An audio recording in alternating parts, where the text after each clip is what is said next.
Our final index law is a to the m over n is the nth root of a then to the m, or the nth root of a to the m. Depending on your course, sometimes only one of these is shown in a formula booklet.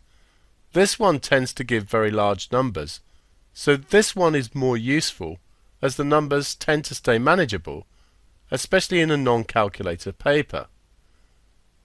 To show how we get these, a to the m over n can be split to a to the 1 over n, then raised to the power m. We're using the index law, a to the m to the power n is a to the m n, since 1 over n times m is m over n. This we know is the nth root of a, so we have the nth root of a to the power m.